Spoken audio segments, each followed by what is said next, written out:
அவிநாசி திருமலை கவுண்டன்பாளையம் அரசு பள்ளிகளில் சமையலர் மீதான தீண்டாமை விவகாரத்தில் 6 பேர் குற்றவாளிகள் என நீதிமன்ற தீர்ப்பு வெளியாகி இருக்கிறது. அண்மை செய்தியாக பார்த்துக் கொண்டிருக்கிறோம். மேலதிக விவரங்களுக்கு செய்தியாளர் ராமசாமி இணைகிறார். ராமசாமி, விவரங்கள்.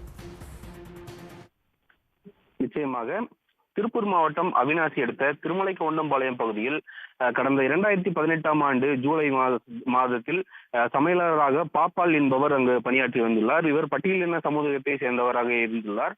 இந்த ஒரே காரணத்திற்காக அந்த பள்ளியில் அவர் சமைத்த உணவை குழந்தைகள் உட்கொள்ள மாட்டார்கள் என அப்பகுதியைச் சேர்ந்த பொதுமக்கள் அவரை அந்த சமையல் பணி செய்ய விடாமல் தடுத்துள்ளனர். மேலும் அதற்கு எதிர்ப்பு தெரிவித்து பள்ளியையும் பூட்டியுள்ளார்கள்.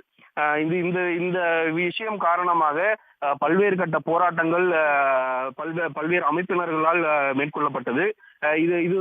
இது மட்டுமின்றி தீண்டாமை வன்கொடுமை வழக்காகவும் இது பதிவு செய்யப்பட்டது. இந்த வழக்கானது திருப்பூர் மாவட்ட முதன்மை அமர்வு நீதிமன்றத்தில் விசாரணை நடைபெற்று வந்தது. மேலும் திருப்பூர் ஒருங்கிணைந்த நீதிமன்ற வளாகத்தில் வன்கொடுமை வழக்குகளுக்கான சிறப்பு நீதிமன்றம் துவங்கப்பட்டதை அடுத்து இந்த நீதிமன்றத்திற்கு இந்த வழக்கானது மாற்றப்பட்டது. இந்த சம்பவத்தில் சுமார் 36 பேர் மீது வழக்கு பதிவு செய்யப்பட்டது. சம்பவம் நடைபெற்ற போது வட்டார வளர்ச்சி அலுவலராக இருந்த மீனாட்சி மேல்முறையீட்டின் காரணமாக வழக்கில் இருந்து நீக்கப்பட்டார்.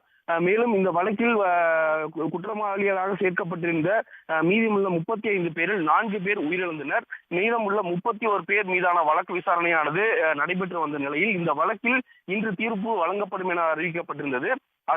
அதன் அடிப்படையில் திருப்பூர் மாவட்ட வன்கொடுமை தடுப்பு நீதிமன்ற நீதிபதி சுரேஷ் இன்று தீர்ப்பை வாசிக்கும் பொழுது இந்த வழக்கில் குற்றம் சாட்டப்பட்டுள்ள 32 பேரில் 25 பேரை விடுவித்தும் பெண் உட்பட 6 பேரை குற்றவாளி எனவும் அறிவித்துள்ளார்.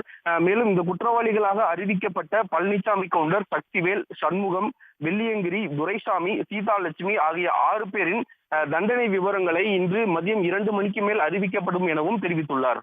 இந்த வழக்கானது கடந்த சுமார் ஒரு 7 ஆண்டுகளாக திருப்பூர் மாவட்ட நீதிமன்றத்தில் நடைபெற்று வந்தது குறிப்பிடத்தக்கது. விவரங்களுக்கு நன்றி ராமசாமி. உடனுக்குடன் செய்திகளை தெரிந்து கொள்ள சன் நியூஸ் பெல் ஐகானை கிளிக் பண்ணுங்க.